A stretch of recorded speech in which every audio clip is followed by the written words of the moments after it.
ಪರಂಗಿಪೇಟೆ ಕುಂಪಣ ಮಜಲು railway level cross ಅನ್ನು railway ಇಲಾಖೆ ಬಂದ್ ಮಲ್ತದು ಸಾರ್ವಜನಿಕರಿಗೂ ಸಮಸ್ಯೆ ಉಂಟು ಮಲ್ತದಿತ್ತು. ಗುರುವಾರ ಜಿಲ್ಲಾಧಿಕಾರಿ ಶಶಿಕಾಂತ್ ಸೆಂಥಿಲ್, ಎಸ್.ಪಿ ಲಕ್ಷ್ಮೀ ಪ್ರಸಾದ್, ಎಸಿ ರವಿಚಂದ್ರ ನಾಯಕ್ ಜಾಗಿಗೆ ಪೋದು ಸಮಸ್ಯೆ ಪರಿಹಾರ ಮಲ್ಪುವುದು ನಂಬಾದ ಪಿರಬೈದರ. Parangipete ಕುಂಪಣ ಮಜಲುಡ್ದು Mera ಮಜಲಗ ಕಡಪನ railway level cross ಅನ್ನು ರೈಲ್ ಇಲಾಖೆ ಅಭಿವೃದ್ಧಿ ಕೆಲಸದ ಕಾರಣ ಕೊರ್ದು ಬಂದ್ ಮಲ್ತದಿತ್ತು. ಸಾರ್ವಜನಿಕರು ಊರ್ದಕುಲು ಈ ಬಗೆಟ್ಟು ಏವ್ರ ತೋಜಾದ ರಡ್ಡು ಸರ್ತಿ ಪ್ರತಿಭಟನೆ ನಡಪಾದಿರ.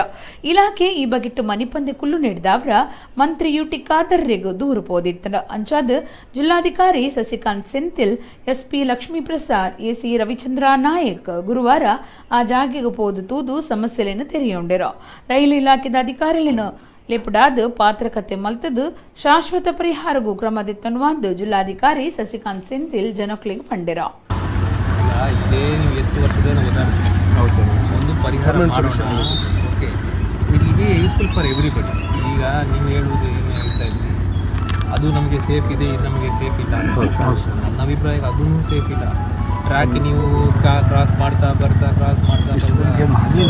ಹೇಳ್ತೀನಿ, ಅದು ಒಂದ್ಸಾರಿ ಆದರೆ ಆವಾಗ ನೀವು ಈ ಥರ ಮಾಡೋದಾಗಲ್ಲ. ಎಷ್ಟೋ ಸ್ಕೂಲ್ ಬಸ್ಸುಗಳು ಸಿಗಾಕ್ಬಿಟ್ಟಿದೆ, ಎಷ್ಟೋ ಟ್ರ್ಯಾಕ್